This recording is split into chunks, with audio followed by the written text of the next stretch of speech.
So once you've decided to live in Mexico, most people think first, what location do I want to go to? And that's a great first step. But then you start to think about what kind of housing do you want to live in? Do you want to live in a single family home? Do you want to live in a gated community? Do you want to live in a condo? But increasingly now, there is an option called an intentional community. And these have been in the United States for a while now, and I've seen a few of them around. They're not really common, but they are starting to show up here in Mexico. So I wanted to talk about intentional community, intentional living, and give you an idea of what that looks like. So we're going to talk to Kerri, who owns this intentional community here at Bodhi Village, but we're also going to be talking later on with Carol, who's one of the residents. She has a spot here, and also she has a spot in a village, Namaste village. So she's going to be able to give us a little bit of a fill-in about what it's like in these different communities as a resident. But let's start with Kerri here, learning essentially what is an intentional community. Welcome to Ajijic and Bodhi Village, our intentional community here in Centro Histórico. You can get a little bit of a look for the type of neighborhood we're in. We're also near the Malecón, where a lot of people do their walks in the morning and the evening and stroll. It's nice and even so that it's really good for exercise and just interacting with people. So let's start with just like, what is an intentional community, and maybe mix in a little bit of what it's not. Like, is it not a commune, or is it not a gated community and whatnot? A lot of people ask what an intentional community is and is not. And it's kind of a tough question to answer, because an intentional community is different for the different members that make up the community, but it generally starts with an intention to share decision making. Sometimes they share an aspect of the financial responsibility, sometimes they don't. They're strictly a rental model. But one of the key parts is that people are actively involved in supporting each other and kind of creating a family-like atmosphere that, especially if it's a focus on senior care, that kind of helps people with the needs they may have over time. There's also a staff role in helping manage the medical system, especially here in Mexico, where you really do need someone who understands the local system and can do advocacy. So it really is a group of people who are making some level of commitment to be conscious communicators. Some communities like Bodhi Village tend to be people who already have a background in group decision making and coming to agreements about how to be with each other and support each other and how to have those difficult conversations through conflict. Really, it's just a way to live in, especially living in a foreign country, where you have your independence and your privacy, but you're not totally alone either. So let's talk specifically about Bodhi Village, which is where we are, which is where I'm staying now, and where we are on the rooftop. Mirador, the view across. So let's talk about this place. Bodhi Village is a community that it started with a meditation-based theme, Zen-inspired, but it kind of has adapted to the people who organically choose it. We determined a set of values for ourselves in terms of how we want to show up as neighbors. But ultimately, it is a place where people have the choice of whether they want to be private. There are a lot of introverts here where you can be in your own apartment or sitting on your back patio and be private, but there's like a big front porch for those times when you really want to invite in some conversation. People do things together in twos and threes. Sometimes we get together as a group, but the main emphasis is really just being good communicators, working through conflict, making some decisions together and supporting each other. We have independent apartments, so they all have their own kitchen. We sometimes do a potluck or order in, but most people here, a lot of people have special diets, and so they really prefer to be able to create their own meals. Sometimes I get someone who really doesn't want to cook, and we can arrange to have food prepared for them. We have concierge services, so we can help people connect to transportation and where to go to get a SIM card and all those things, especially if you don't speak the language, that can help you connect to goods and services in the community. And then we're there when people have some sort of an emergency with experienced advocacy to be able to help people get through those any kind of urgent or emergency situation, communicating with their family back home. So people have their privacy, but again, they know that they have the support of an extended community. So it was important for us to be a wellness community, to really focus on body, mind, spirit. We have a 22-meter lap pool. So we have a pool, or we really have an intention to use that pool as part of the exercise and staying well. We also, being near the Malecon, it's very easy.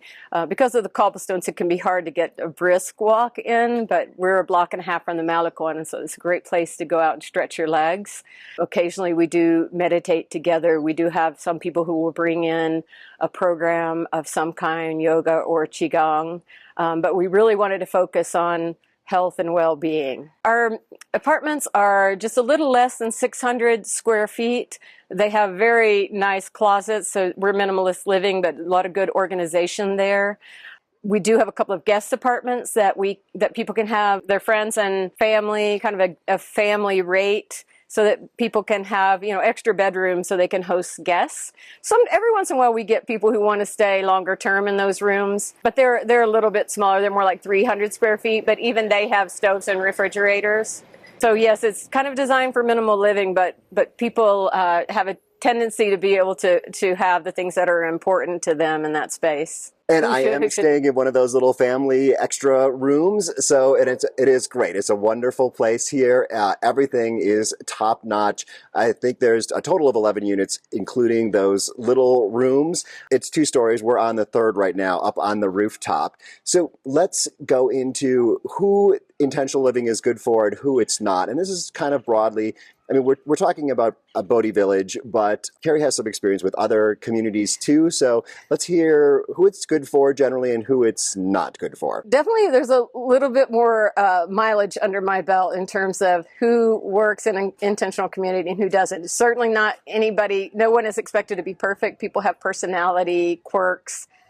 So it needs to be people who are willing to show up and address how they impact the group, to take responsibility if something happens that has a negative impact, someone has a reaction. We're all humans, we all have reactions, but it's really best for people who want to grow and learn by looking at themselves and being able to come along and own up to things.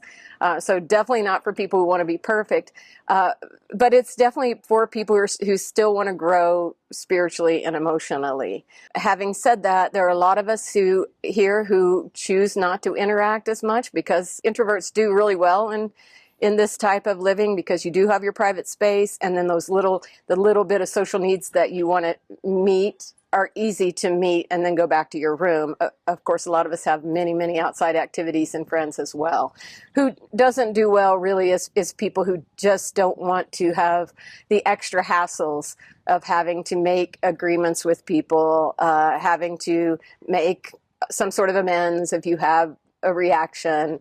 And certainly it's not for people who aren't willing to allow for the minor inconveniences that may be in Mexico, or that may be perceived as inconveniences because they're different from the United States. It's very important to accept and want to be a part of Mexico. Yes, I love that. Bodhi Village is right here in the heart of Ajijic, so it's very Mexican, very connected into the community. But there are, along the highway here, or the main road, there are a number of gated communities and things like that. So that is an option. I think it's different in terms of the commitment to connecting with new people. There's more community here than there is probably out there. And also, if you have an argument with your neighbor, you can just hold a grudge out there, versus here, it's like there is a commitment to solving things like that. Yeah, and I've seen even in La Paz, some of those gated communities can have a lot of cliques and some controversy that goes on in them. So something to look out for, to make sure you chat with people and get the real idea. If you're looking at one of those communities, like what's really going on there. Some of them very good, some of them maybe not so good. So let's talk about maybe the difference between choosing an intentional community in Mexico versus choosing one up in the United States or Canada. Well, the primary difference here is that there's a lot more access in terms of affordability and lifestyle. So my background was in senior care management in the Bay Area of California, and more and more people just can't afford even intentional community there. It's just getting more and more out of the hands. Housing in general, of people who worked hard their whole lives but maybe just don't have that kind of wealth as they are going into the non-income earning years. And that's why Mexico, it's also a wonderful place to live and the weather's great, but a lot of it is about leveraging the resources that you have in a place where that money can stretch a lot further. And it's an adventure. It's another chapter in life. It's new things to do. It's not just shutting down around what's available because of costs there. I did a lot of helping people find assisted living in the Bay Area, and the adult children who were in their 40s, 60s, 70s were the ones telling me over and over again that that model doesn't work for them financially or socially. And I heard many, many times, I'd rather live in the type of environment I might go on retreat to, my yoga community, dance community, spiritual community. And so that is why I wanted to help people build those communities, even, locate properties in Mexico or areas, or really help a group of people who maybe want to start their own as well. But if they don't have a group of people willing to do that sort of jump into another country, to have a place that people could join, people of relatively like values, and do that affordably. So let's talk about that affordability. Of course, living in Mexico is less expensive than the United States for just, day-to-day life. Usually housing is less expensive, but there is still a minimum. A lot of people who can't really afford to live very well in the United States can't really even get residency here in Mexico. That really, the Mexican government is not looking for people who need government support to be moving here. So they're becoming more and more strict with who can come to Mexico.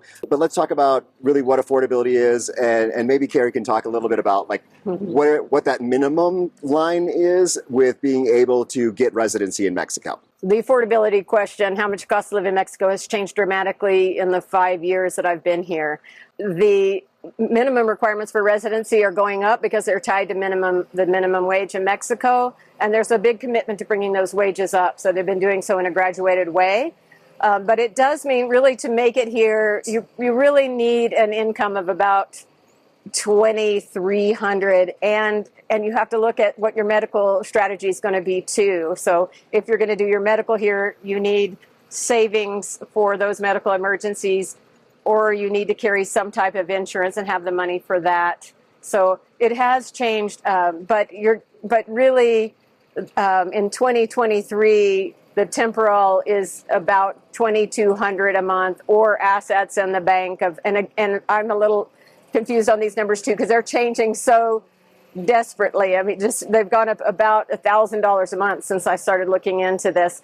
So but just in terms of affordability, you really want $2,500 to $3,000 monthly income and some savings. And I like to tell people you really want a savings of about $75,000 to $150,000 if you really want to know that you're safe. Now, if you're in some sort of desperate straits and you don't have that, and Mexico's an option, that's one of those things you're really going to want to look into, what kinds of access to medical care you might need or want, prescriptions that you might need to access here. There's a lot that goes into it. But definitely those of you who used to be able to make it on $1,600 a month here, I would just say that's not a workable number now without savings to rely on as well. But if you're leveraging your resources with other people incoming, that number might be a little bit more accommodating. But I'd look at leveraging resources, and honestly, if you're on your own, I just don't think I'd come if your income's not what the government is requiring at the time for a temporal visa or permanente visa. Yeah, there's a lot of videos out there that are just a few years old that maybe, are saying you could live in Mexico on $500 a month. And, you might be able to live in Mexico on $500 a month in some rural community, but the reality is, the government's not going to let you in. They're really cracking down on people who are tourists, who are living here permanently. That is ending. They're cracking down on that, and they have minimums. And although Mexico is much easier to get into in terms of the requirements than other countries, you still have to have that few $1,000s a month of income, or $40,000, $60,000 in the bank or something, to be able to get that temporary residency, which then can get you to permanent residency. So you have to be kind of solidly middle class, really, probably in the United States, to be able to make it work in Mexico. If you're low income in the United States, Mexico might not be a good place to look. There probably are other countries, maybe further south in Mexico, that might still have lower income requirements.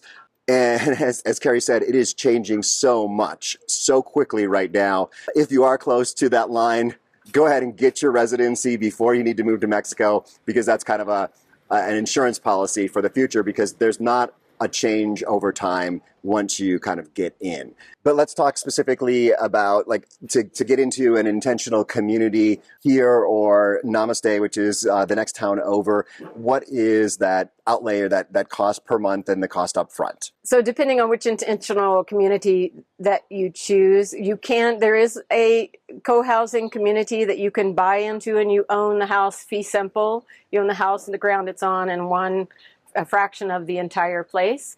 I'll let them quote their prices, but your middle class is a good way of saying it. You're really going to need to come with enough money, probably $300,000 or $400,000. But definitely beautiful houses, beautiful people, beautiful community. At a place like Namaste or at Bodhi Village, for a long-term type unit, you're looking at about $1,000. That includes bills and a little bit of service, and you can tack on from there. Shorter term people, like with Brighton, sometimes we have rooms, people can come shorter term, and they're very affordable for guests. It's really nice that way, because you get your intergenerational community, but you also get interesting people who are visiting, as well as the people you see day to day. So yeah, you're really, on average, you're looking, even if you shared a big house with 5 other people, you're going to probably need $600 or $700, and paying help upkeep the house. I do know people who've just gone in and bought a house together, and they've made that work. I see a lot of ups and downs. Like, you really have to show up at the table and work through a lot of decisions about what to spend money on for the house, and how to respect each other's privacy. So that you definitely have to be a person who wants to live in community to do that. So Kerri's lived here about 5-6 years. So let's get some advice about living in Mexico, and also specifically about choosing an intentional community. Okay, so some advice about moving to Mexico. I'll just tell you who does well here. People who've traveled, people who really appreciate learning about other cultures, maybe even want to learn at least a little bit of the language. Not as much wanting to come here and only connect with other expats. These are just who really thrives here. People who can roll with the fact that time works a little bit differently here. It's not on the dot. Mexicans, I wouldn't say that they have no awareness of clock time, but there's a little more flexibility. The infrastructure in towns like Ajijic are really good now, but expect in the rainy season, sometimes the electricity will go out, sometimes the internet will go out. If you're someone who gets really upset about things like that, if it's really going to make you anxious, some people, it makes them very anxious to be disconnected. It's probably not your place. We all get frustrated sometimes. It's not like that. It's not like you're not allowed to have human reactions, but just to really have that desire to really become acclimated to the culture. So I want to add to that, because last night we had a happy hour here with Truly Remarkable Life, and I met some people, and they had a great point. Actually, this was an LGBTQ couple, and one of them said, in Mexico, people are just accepting of everyone. There's no expectation of anyone to be in any way. They don't really suggest to anyone to do anything, and they also expect the same thing back. So if you're one of those people who expects your neighbor to turn the radio down at 2 o'clock in the morning when they're having a fiesta, that doesn't go over so well in Mexico, because everyone just accepts everyone else doing whatever they do and just kind of rolls with it. And so that's definitely one of those people that I think has a hard time in Mexico, is the expectation that people stop at stop signs, or noise is a big one. We heard roosters at the beginning of this. That's just going to be there. And if that's going to frustrate you, at least living in a Mexican part of Mexico, maybe being out in a resort or something, maybe there are some communities, maybe, Margaritaville or something like that might be for you, but you really have to adopt the idea that live and let live. That's going to make it a lot easier to live in Mexico. I just wanted to give an example of, we saw people setting up for an event next door. So we're kind of a low density neighborhood, but we have a Mexican family living next to us. And so I went over and said, "Oh, what are you setting up for?" And it was the matriarch's birthday. So people had come in from the U.S., the family members from there. So I said, "Well, have a great time," but just to know a little bit about the story rather than hearing the noise and getting annoyed, because those events do tend to go late. Now, this one only went to about midnight. To celebrate that with them, we got an invitation, and we didn't go, but we came up on the roof and we were dancing with them, and they were laughing at us. We were in our robes. But to just really be a part of that, to feel the celebration, they're honoring family and not just only hear the noise as noise. There's usually the noise is centered in some kind of celebration of life. And actually, Mexicans are very good at inviting people. So if you question something about like, hey, what's going on? They'll probably invite you.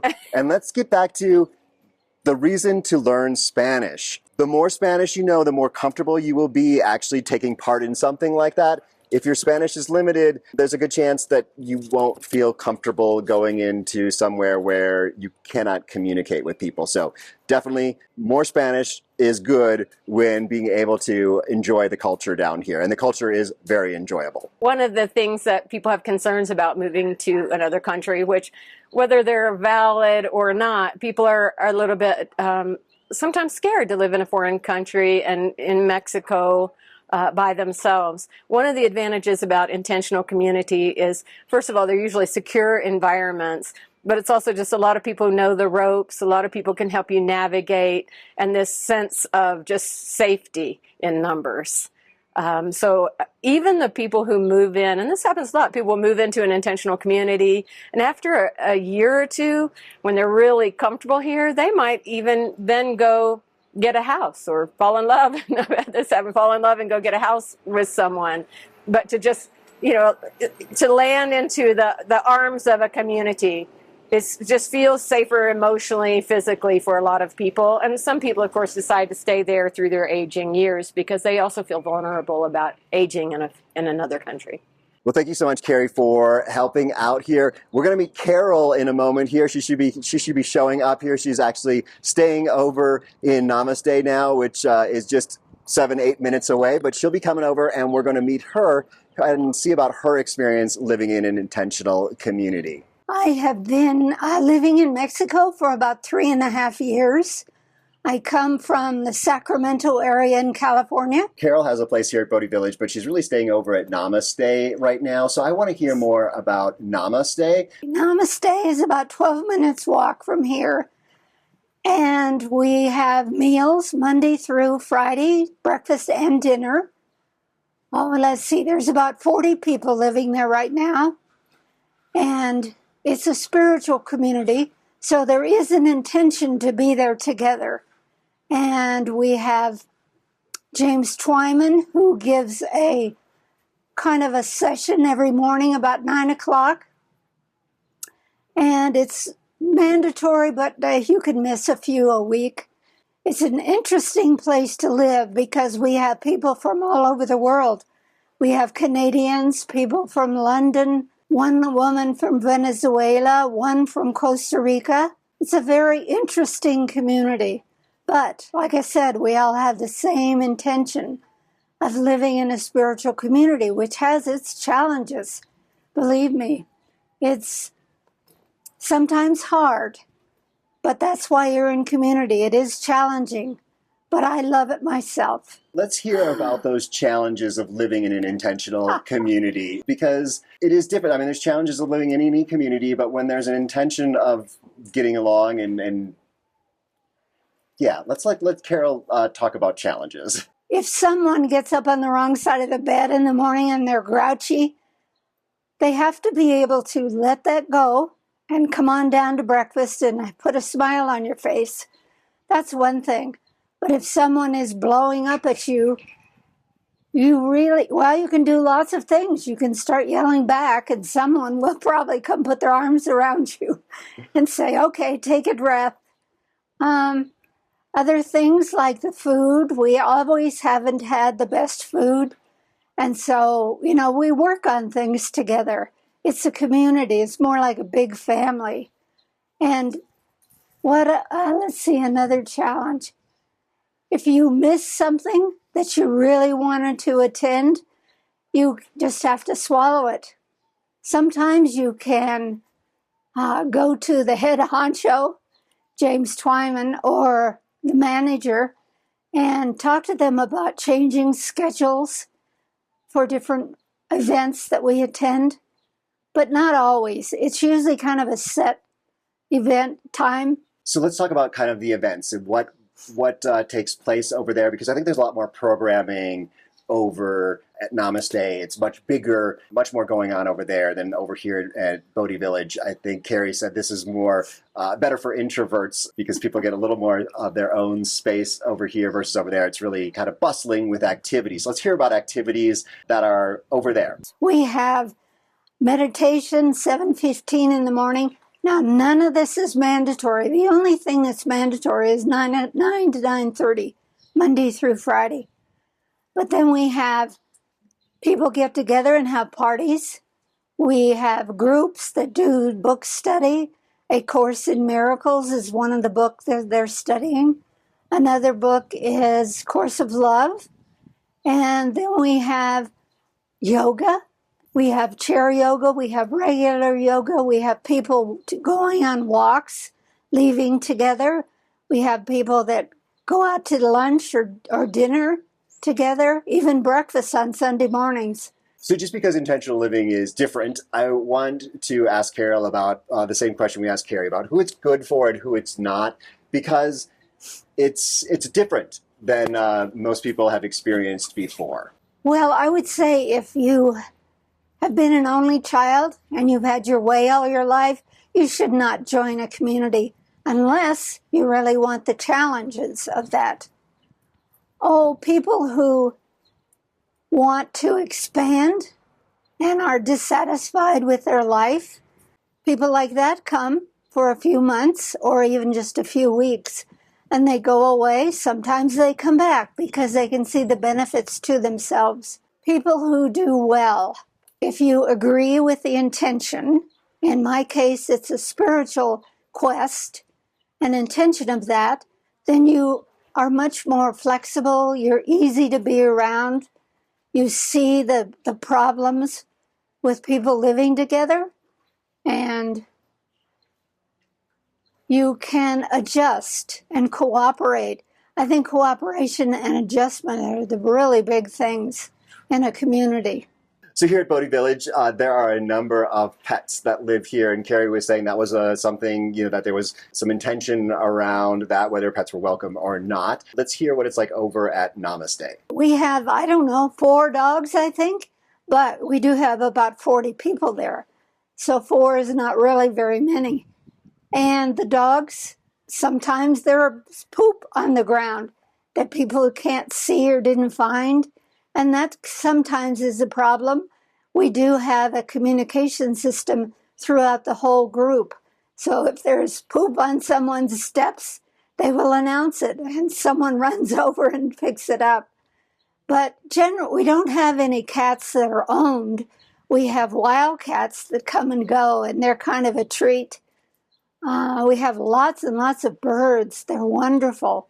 Different canary birds, yellow and green, blue even. They're wonderful. We don't have any parrots, although there are parrot families here in Ajijic. There are some great opportunities if an intentional community is right for you. Kerri's information will be down below, and there's ways, I'm sure, to find intentional communities across Mexico or across the United States. But I've got some other interviews with expats over here, so check those out next, and hasta luego.